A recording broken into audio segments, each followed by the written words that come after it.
Just a brief trigger warning before today's lesson. Today I'm going to say a couple things that could be perceived as political. I'm not putting them forth as political. I don't have a politic in mind as I state these things, but there are some realities that lend themselves best to examples that involve a politic here on earth. Deal with it.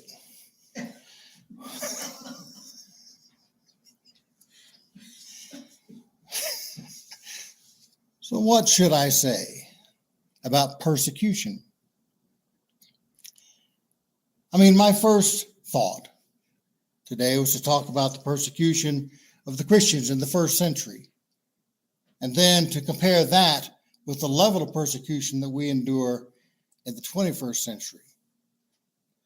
Or I might talk about the real world persecution of Christians that's taking place right now in second and third world countries across the globe.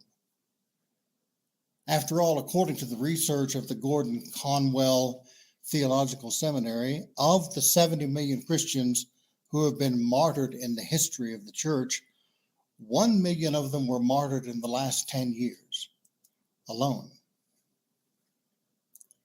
And then I thought I might compare that to the conditions for Christians in the United States in 2024 in order to offer some perspective to help talk all of us in off of whatever ledge that Fox News or News Nation or Newsmax might have us out on in terms of coaching us to fret over the culture wars that are going on in our society. But as I reflected on that course of action, I decided that that was too dismissive of our actual reality on the ground in real life, or at least in potentially real life. Because while the threat of active persecution against Christians in this country, in this current political environment, may not be high, it certainly isn't zero. Such persecution could be on the horizon. Now think about it. In Acts 6 through 7, Stephen was on trial before the Sanhedrin. But why? Why is he on trial? With what is he charged? Well, he's charged with blasphemy. Now, strictly speaking, blasphemy is speaking against God, cursing him, derogating him, speaking ill of him, or using his name in vain. That is, saying God said when God didn't say. But of course, Stephen hadn't done any of that. He isn't even accused of doing that. No, he's accused of denigrating the temple, which isn't blasphemy. It isn't even a crime, much less a capital crime. The crimes for which the law of Moses mandates the death penalty are blasphemy, worshiping false gods, evangelizing for false gods, false prophecy, necromancy, gastromancy, witchcraft, selling or using hallucinogenics, working on the Sabbath, entering the tabernacle as a non-Levite, defiling a betrothed woman, adultery, virginal fraud, incest, buggery, bestiality, prostitution by the daughter of a priest, first-degree murder, negligent homicide, smiting one's parents, habitually disobeying one's parents, disobeying a court order, perjury in a capital case, and kidnapping. But what Stephen stands accused of bears no resemblance to any of those crimes. Nevertheless, he has been charged with blasphemy, a charge that was easy to bring against a fellow citizen in first century Palestine.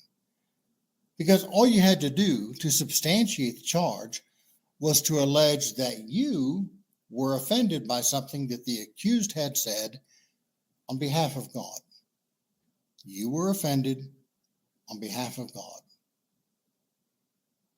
Remember, it was common practice among the religious elite in the first century, among the Pharisees and Sadducees, to build a fence around the law.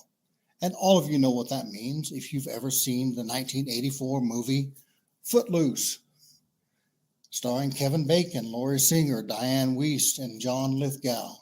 Because in that movie, the fictional town of Beaumont, which is a parody of the real town Elmore City, Oklahoma, had outlawed dancing in an effort to curtail drinking. Now, according to the Bible, drunkenness is a sin, but drinking isn't. And there's no evidence that I've ever heard that suggests that dancing leads to drinking. Drinking may lead to dancing under certain circumstances. But there are lots of causes for dancing, many of which are biblical, and dancing is absolutely not a sin. It's ridiculous. But that's how a fence around the law works. Once you build the fence, you can put just about anything behind it that you want to. And that's what the religious elite in the first century Palestine had done, was to build a fence around the law against blasphemy, and to place behind that fence anything that offended their religious sensibilities. Now, that may seem pretty remote and pretty distant in terms of our lived experience. After all, when was the last time you heard about anyone being arrested for blasphemy? Now, we all know that such a thing can happen and that it does happen in Muslim countries with oppressive regimes, places like Afghanistan, Algeria, Bangladesh, Egypt, Indonesia, Iran, Iraq, Jordan, Kuwait, Malaysia, Mauritania, Pakistan, Palestine, Qatar, Saudi Arabia, Sudan, Turkey, the UAE, and Yemen. However, we don't think about it happening in the West. In Western democracies, such as are found in Europe and North America. But I want to ask you to think this through with me for just a minute. Because fundamentally speaking, blasphemy laws are laws curtailing speech against that which is held holy. Curtailing speech against that which is societally sacrosanct. And at the current time, nothing is held holier in Western society than personal identity or group identity. That is the holy ground. That is among the highest values in the West right now. You can't be arrested in Canada for misusing the name of God. But you can be arrested in Canada for misusing another person's pronouns. That's a fact. You can't be arrested in the UK for derogating people who believe that Jesus is the Son of God. But you can be arrested in the UK for derogating people who believe that biological males can bear children. Because in West societies in 2024, speech that is critical of certain sacrosanct ideas or certain favored points of view is considered blasphemous. Beloved, blasphemy laws are not a thing of the past or of distant societies. They're not isolated to a few backward countries in the Middle East. Blasphemy laws are alive and well right here, right now in the West, in otherwise liberal Western democracies. Now, in the Middle East, blasphemy laws are rooted in the religion of their culture, Islam, and they criminalize speech against God and the Prophet Muhammad. In the West, blasphemy laws are rooted in the religion of our culture, secular humanism, and they criminalize speech that derogates liberal ideology. And that's not an exaggeration or a political characterization. You know I don't like to get political in my sermons. These are societal facts, real world facts. If you think I'm exaggerating, go look it up. Go look up arrest stats for social media posts in the UK, or civil penalties for social media posts in Canada. Because saying that you're right about a morally laden issue is the same as saying that those who disagree with you are wrong. And if the people you implicitly indict by your words belong by sectionality to a protected class of people, that's hate speech. And hate speech is blasphemy against that which is held holy in our society. Now, that trend in the West has not yet taken over in the U.S., at least not in the legal domain, though it has societally. You can be canceled for blasphemy, but you can't be arrested for it in the United States. Certainly not yet. Nevertheless, the report in Acts 6-7 of the arrest of Stephen ought to make the hairs on the back of your neck stand up when you read it. Because in our current society, in places like college campuses, mobs of people have been witnessed acting this very way against conservative thinkers and conservative Christians for some time now, and mostly with impunity. Acts 6, 8-14. But Stephen, being full of grace and power, was doing great wonders and signs among the public. So members of the synagogue of freedmen, as it was called, along with members of the synagogues of the Cyrenians, of the Alexandrians, of the Cilicians, and of the Asians, came forward to debate with Stephen. But they could not withstand the wisdom and the spirit with which he spoke. So they secretly suborned men who would testify, "We have heard him speak with blasphemous words against Moses and God." And they rounded up a posse of citizens, elders, and scribes who surrounded him, took custody of him, and brought him before the Sanhedrin. And they presented false witnesses who said, "This man incessantly speaks against this holy place and the law. For we have heard him say that this Jesus of Nazareth will destroy this place and will change the customs that Moses delivered to us."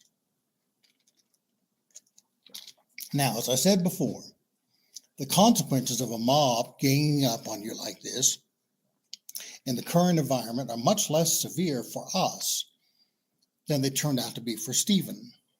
I mean, Stephen's mob killed him. The worst that would likely happen to any of us in the same situation is that we would be canceled.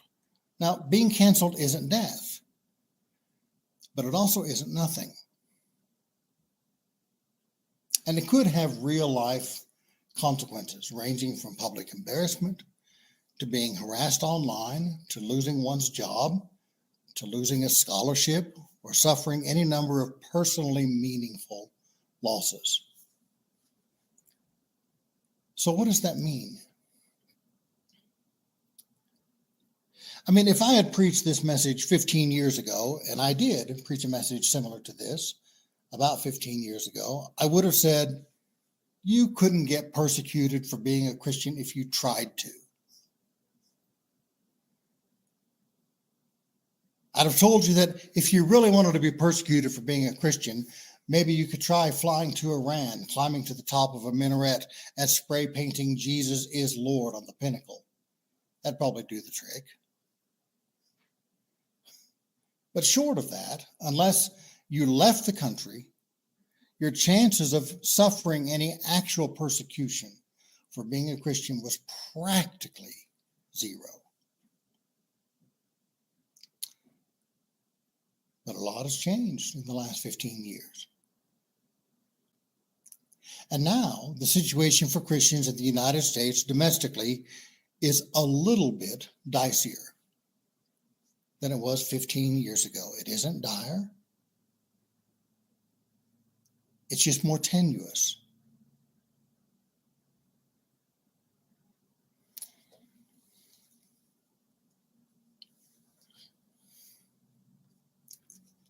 So what am I to say about that? What should I say to you about that?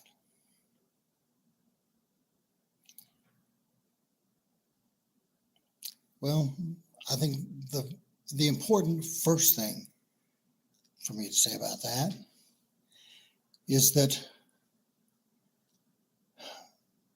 being in danger of persecution,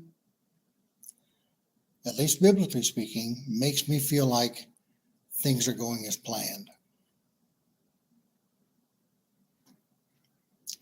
That this is kind of how things are supposed to be. The decades and even the centuries that have gone before, where whole swaths of Christians have been free from persecution in the West, that's weird. That's not normal. That's an anomaly. And it's not particularly good for the church. Making the cost of discipleship low isn't good for the church.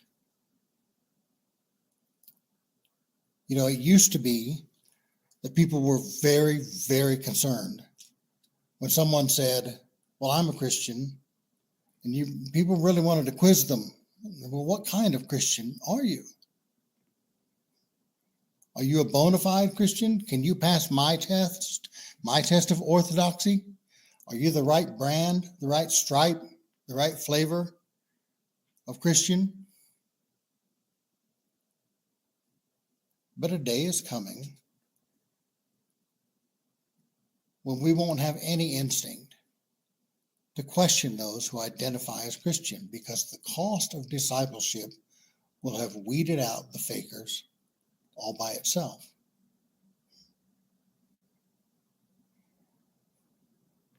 We won't feel like we need to weed out ungenuine Christians. The world will have done that for us. It's the way it's supposed to be. And that's the way that Christ has always promised that it would be. It's the way that it's always been. God's people have always suffered for their faith. I mean, after all, who's the first martyr in the Bible? And we've talked about Stephen quite a bit. We talked about Judas one week. But going back to the Old Testament, who's the first person who died for his faith? Well, Abel. He died because of the way he worshiped and the way that God accepted his sacrifice. And what's the first thing that God said to Abraham when he called him? Boy, have I got a deal for you. I'm going to make you a father of a nation, and it's going to be awful for your people. For 400 years, they're going to have a terrible time. Woohoo. And what about Isaac? He suffered for his faith before he even knew what his faith was. His baptism was, finding himself on the altar. What about Joseph? All the things that he suffered were because of his faith. God gave him dreams. God gave him visions, and he believed. And he wasn't slow about sharing those dreams, about sharing those visions. And that's why he was rejected by his brethren. That's why he suffered all the things that he suffered in Egypt. It's because of his faith.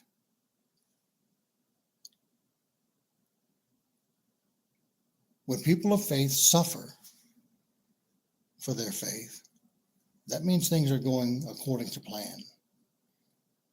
Matthew 5:10 through 11, blessed are those who are persecuted for righteousness' sake, for theirs is the kingdom of heaven. Blessed are you when others revile you and persecute you and utter all kinds of evil against you falsely on my account. Rejoice and be glad, for your reward is great in heaven. For so they persecuted the prophets who were before you. Luke 6:22 through 23.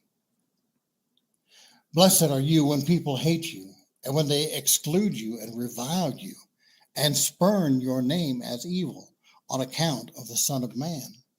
Rejoice in that day and leap for joy, for behold, your reward is great in heaven. For so their fathers did to the prophets. Matthew 24:4 through 14. And Jesus answered them, see that no one leads you astray, for many will come in my name, saying, I am the Christ, and they will lead many astray. And you will hear of wars and rumors of wars. See that you are not alarmed, for this must take place. But the end is not yet, for nation will rise against nation, and kingdom against kingdom. And there will be famines and earthquakes in various places.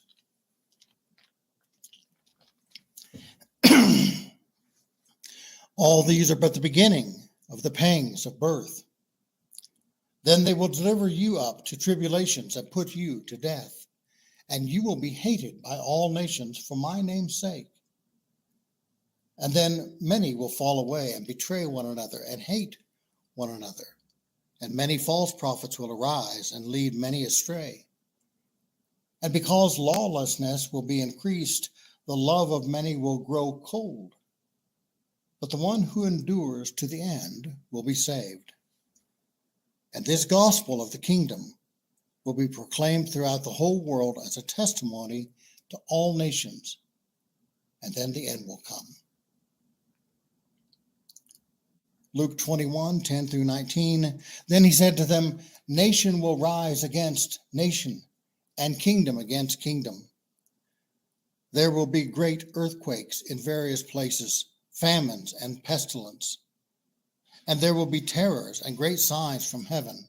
But before all this, they will lay their hands on you and persecute you, delivering you up to the synagogues and prisons, and you will be brought before kings and governors for my name's sake. This will be your opportunity to bear witness. Settle it, therefore, in your minds, not to meditate beforehand how to answer.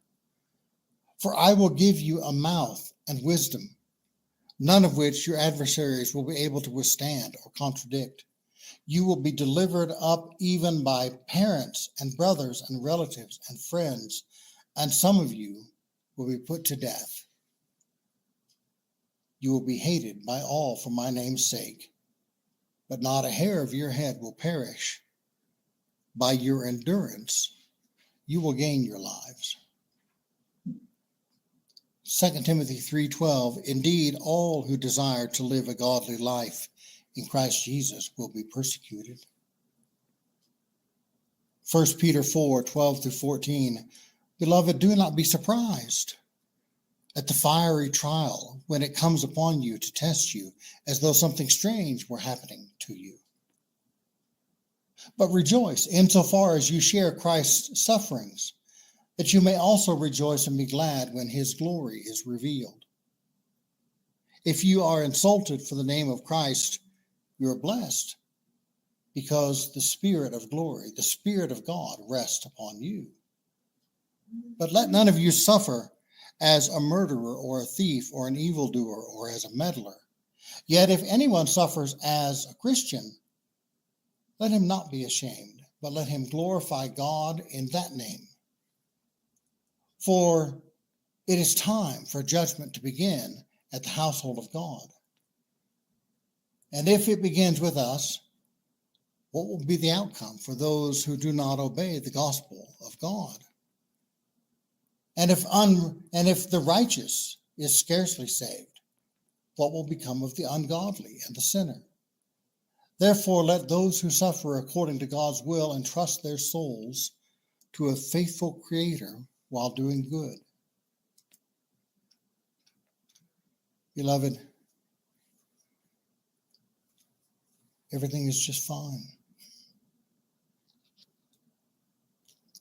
Everything's going according to plan. And that's where we'll pick up next week. That's my lesson for today.